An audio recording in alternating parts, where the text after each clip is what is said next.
Okay, today we're twinning. I have Tim here. We're actually twins. Hey everyone.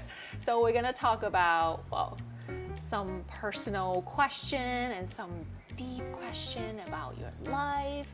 And about how much I love Cashmere, of course. Okay, Yeah. with your brother being a public figure, Yeah. let's just go there, okay? Does it affect you, like in a good way or in a bad way? Okay, well, first of all, I'll be completely honest. I am so proud of what he's done so far with his career, and just he's so passionate, and I always admire that, you know. And I think for me, when I look at him, I'm just so proud, and I see the inspiration that he has for his music. Yeah. And I'm just like, oh, I wish I could do that.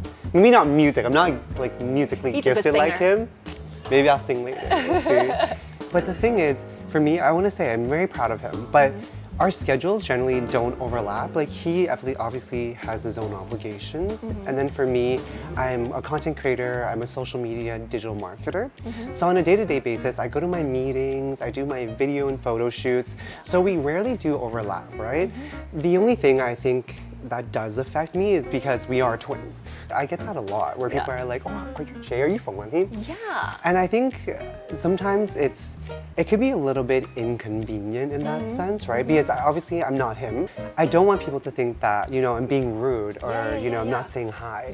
It's because I don't even know them, right? And so I think in that respect, it sometimes gets a little bit confused, and that's where lines are crossed. But overall, I think that's the extent of how it affects me. Yeah, as you mentioned, that you're a very famous influencer in Hong Kong. No, not all. Yes lah. Okay. With having like a brother as a singer, have you ever encountered like people putting labels on you? Like, or have certain expectations over you? Like sometimes they will expect you to act a certain way, Right. talk a certain way. Have you ever encountered that? Well, I think it's only normal. Like, I mean, with what we do, we are in a way, you know, in the public eye. So for sure, I think when people see your persona on Instagram or when they see you on TV, they have an expectation of how this person is supposed to be like. Yeah. You know, especially with Jay, what he does. He's a performer. He's always on television. He's always just out in the public eye. And I mean, people, I guess, tend to have very like rose-colored glasses on when they think of, you know, celebrity and stardom, right? You know me, I'm nothing like that. I'm very chill, casual. I love being in my cabana shirt and shorts, just chilling, right? In Cashmere too. And especially in Cashmere. Cashmere. This beautiful one right here. Yeah. So the thing is that I feel people will expect you to be a certain way, like always happy or always on, but you're just a normal person, right? Like I love to have my freedom where I can just work from a coffee shop, right? And just kind of do my own thing and put on my earphones. So I think in that respect, I think sometimes people will expect you to be always on, always dressed up, always looking great, but I'm just a normal person like everyone else, right? Well, talking about being joyful, you are such a bubbly person. Okay, Thank you. I'm gonna go there again. Have you ever gone through some tough time, like really bad time, to make you who you are today? Well, absolutely, right? Like, I mean, I think it's only through hardships in your life that you experience, you're able to see the good and be able to find resilience in yourself.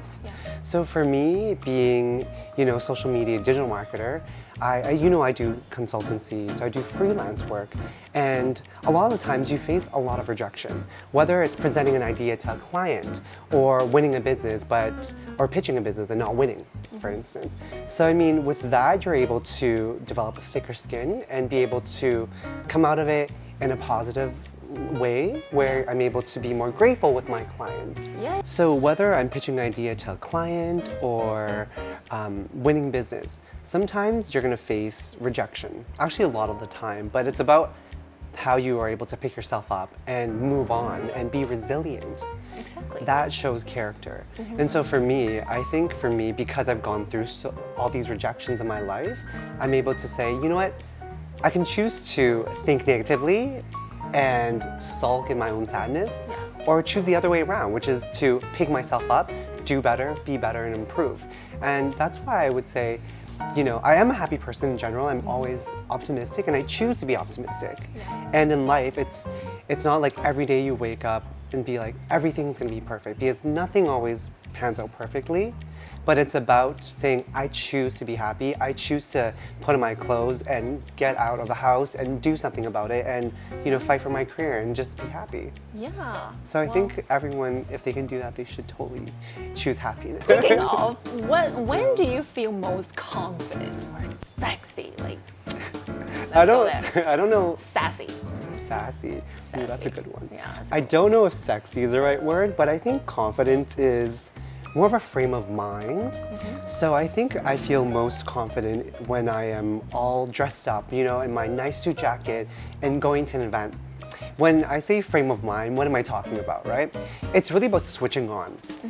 When I'm at home, I love to be in my nice, beautiful cashmere kind of sweater, with a nice blanket, nice coffee, and just chill out. Yeah. But when I'm going to an event, I know I'm mentally prepared that, I'm gonna be meeting clients, I'm gonna meet people that are in the industry, and I'll get dressed up, right? And I think that's like a mental preparation. And then when you're there, you switch on, right? And you're like, I got this. I'm confident. I can talk to anyone in the room. Exactly. That process is so addictive. Exactly. It's all about charisma. Don't you agree? Yeah. I mean, I put on my facade, put on my dress, make my hair, and I'm ready to go. Exactly. Like the way you look out on the outside really reflects how you are on the inside. That's how I always look at it, and I always believe that. So when I am, I have my hair done, I'm wearing my suit jacket, looking all good and glammed up, I feel really, really good, That's awesome. Yeah. Okay, then speaking of that, what is the message that you want to send out to the younger generation when they're suffering, for example, social media anxiety? Because we have that a lot. Or maybe just the anxiety of blending in with the classmate or coworker. Right. The society in general, like without the support system from friends or family. Right. Well, first of all, I think social media, it could be a very toxic environment, that's true, but it can also be a very inspiring environment as well, depending on how you look at it and what kind of content you choose to consume. So for myself, the way I look at things is social media should complement your life. It shouldn't be your life. And we all know that social media, you always want to present the best side of yourself and only talk about the good things in life, right, or that are happening to you. But in reality, a lot of it is curated. So to me, very much curated social media. And if you take it with a grain of salt and take the good in and kind of leave the bad, I think that's important. So be able to decipher reality in social media and what's kind of curated content. And second of all is to be able to appreciate the good of social media, how it can inspire you, how you're able to have a voice. How we connect, How we connect, right? Yeah. Social media obviously started out as, social platform for people to connect and talk, right? And share their opinions. Exactly. But now it's become, I guess, more of a platform for people to, in some ways, boast about their lifestyle. Compare, right? And I think that's a bit of a shame. But when I consume content, I try to see the good things that inspire me as a content creator, seeing what other creators are doing and how to take good parts out of it, right? Well, that's good that you have your own supporting system. What if the people don't have? Like, they're not strong enough on the inside yet, but they're not also getting that from friends or family. What's the message that you want to send to them to encourage them? To be honest, I think in that case, like I'm very, very blessed that I do have a very good support system, whether it's a group of friends online that I know, like you, for instance, how we met, online and at an event, became so close, right? Or, in my opinion, I just feel that with social media, maybe it's best to not use it as frequently and be able to remove yourself from that and be able to disconnect. Detox, right? I think the things that bring me most joy is actually not online, it's actually offline. Really? Yes, like I'm an avid hiker, like I love to hike. And so for me to be able to get a sense of headspace and a peace of mind, I just drop everything. I'll go on a nice hike for an hour or two, just to be able to see nature. That brings me so much joy, and breathing the fresh air. And second of all, I love to volunteer as well. And I find that volunteering when we're always kind of trapped in our own minds where we think, this problem that we have becomes magnified, right? But the thing is that when we step outside and we are able to help somebody and see what kind of situation they're in and how you can help and impact them with so little that you have. It, you know, lets you know that, wow, this world is so big. There's lots of people that need help.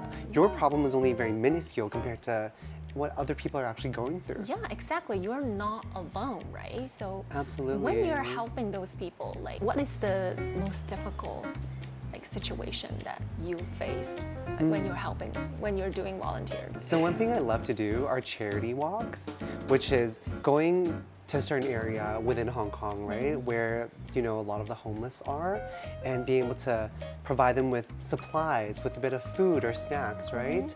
And so they actually have these different charity walks all across Hong Kong.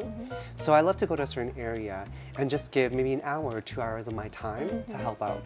Now, one time I stumbled upon an area actually where there was this gentleman who was living on the streets, but he actually had some friends who needed help within one of the cage homes. And I remember that was the most traumatic and I think tough experience. Something to see that I've experienced. It was really tough to see people in cage homes. I think it was a 400 square feet space and there were like 16 people living in it. They only had like a little bedpost. Oh my goodness. And it was just like so devastating. And I remember just seeing, you know, the situation that they're in, and it brings me so much pain, you know, and just to see them suffer, right? But even with as little as they do have, they're still in some ways happy.